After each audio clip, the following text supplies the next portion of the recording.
Hey Credit Warriors, Credit Shifu here, and this video is everything you need to know about the new SPG Luxury Credit Card, which was released a couple of days ago. Now, if you don't know, the SPG Luxury Card is currently the only premium credit card available to new applicants for the SPG Marriott Ritz-Carlton group, okay? The Ritz-Carlton card currently is not available to new applicants, although those who have it already can still keep on using it.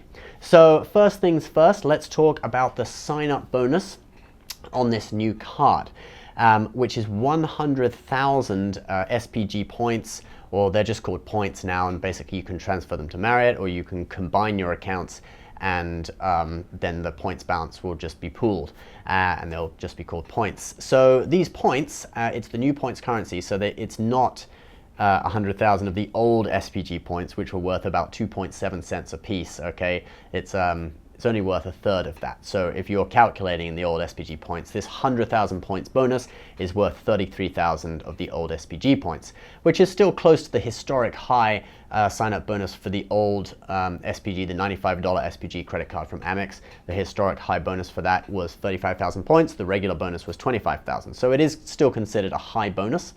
And you have to spend $5,000 in the first 3 months to get this bonus, and it is available until October 31st. So I'm not sure what it's going to be going down to on October 31st, but that's the length of time you have to get this bonus. If you want to know how much it is worth, well, you know, valuations of these points, the points guy values them, Marriott points, at 1 cent per piece. I'll talk about Marriott points because you can transfer them to Marriott anyway. So points guy values them at 1 cent per piece. US Credit Card Guide values them at 0.8 cents per piece.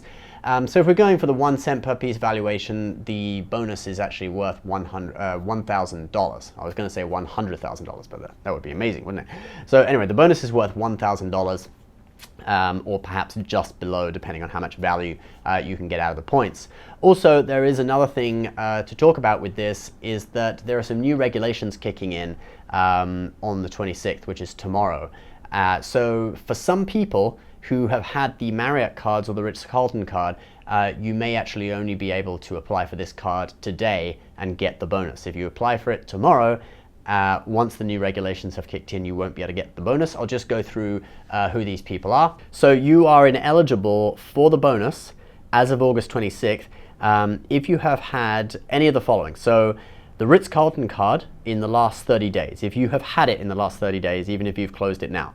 So you'd have to have just closed it recently. If you've had it like a year ago, it doesn't matter. If you have had any of the Marriott Chase cards in the last 90 days, or if you have received a welcome bonus or an upgrade offer from any of the Marriott Chase cards in the last 24 months. So those are the restrictions. American Express and Chase don't actually talk to each other. It goes through Marriott to determine the eligibility. American Express also has some restrictions of its own. For example, you're limited to 5 American Express credit cards at a time. That doesn't include charge cards, by the way.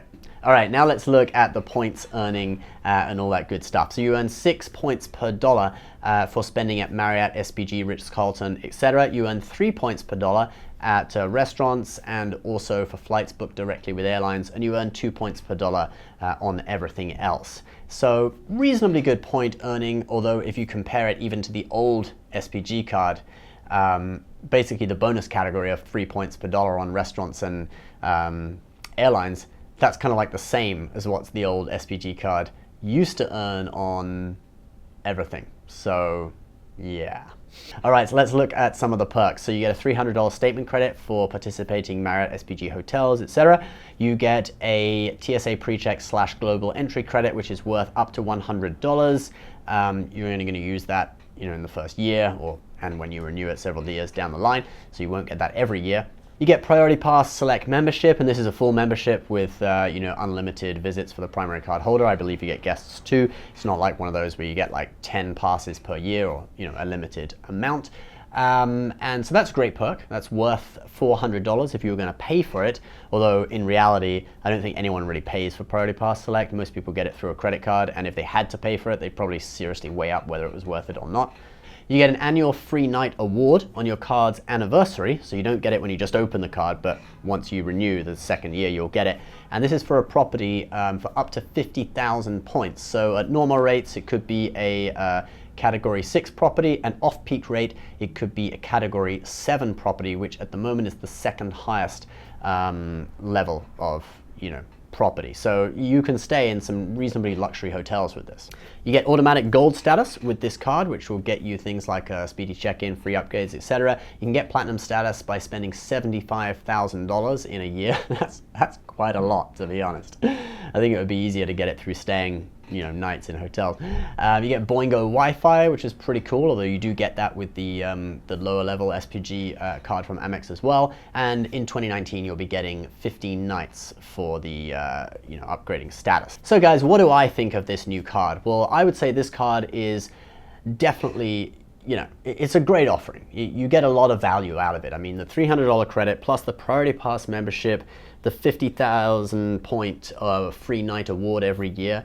I mean, you're kind of looking at over $1,000 in value just from those three things, right? Although you could argue, with the Priority Pass, if you didn't get it for free, you wouldn't get it anyway. And, the free night, maybe if you're not going anywhere, the free night is kind of an extra thing that you wouldn't have paid for anyway as well. So, you can weigh it up, but potentially it's over $1,000 in value. If you already have a premium credit card like the Sapphire Reserve or something, or the Amex Platinum City Prestige, you'd really want to weigh up whether it was worth it for you, because you are going to be doubling up on a lot of benefits. Like, for example, the Priority Pass Select. You get that through all those Tier 4 premium credit cards. Global Entry, you get that as well, although potentially you could pay for someone else's Global Entry with it and have them pay you back. But who pays for Global Entry anyway? I think most people get that for a credit card. I only got it because I got it for a credit card. So yeah, you are doubling up on perks. Obviously, the $300 credit for the SPG, Marriott, etc., that's not doubling up, but that just kind of takes the annual fee down to $150 instead of $450, as long as you actually pay with money and stay in the hotels. For me, I rarely spend money at hotels because normally I just use points, because I've accumulated a lot of hotel points over the years through both spending, sharing referral links, all that kind of stuff. I've got enough hotel points in my account for, like, I don't know, 2 weeks worth of stays probably, depending on the the category. So personally, I'm not going to get this card because there's just too much doubling up of benefits if you have the Sapphire Reserve. I'm just going to stick with the original SPG Amex, which I love. It's a great card. I still use it. I've got a load of SPG points in my account if I can get them back. Currently they are missing because of the merger. I'm going to wait like a week and then maybe I'll call them and get them sorted out. So guys, I think, that's my verdict. It would be a good card if you don't currently have a premium credit card. But if you do have a premium credit card, I think you'd have to really weigh up whether it's going to be worth it for you. And you may find that a combination of like the Sapphire Reserve and just the regular SPG Amex card, the $95 a year one, would be good enough for you. But if you do want to apply for it, remember those restrictions. If you have any of the Marriott cards, you need to apply today. And if you're not in that boat, but you do want the 100,000 point offer, remember the cutoff for that is October 31st. All right, guys, leave your thoughts on this below. Please subscribe for new credit card tips and tricks pretty much every day. We've been pretty good with uploading every day. We may miss like one day a week, but we're trying. All right, guys, see you next time. Bye-bye.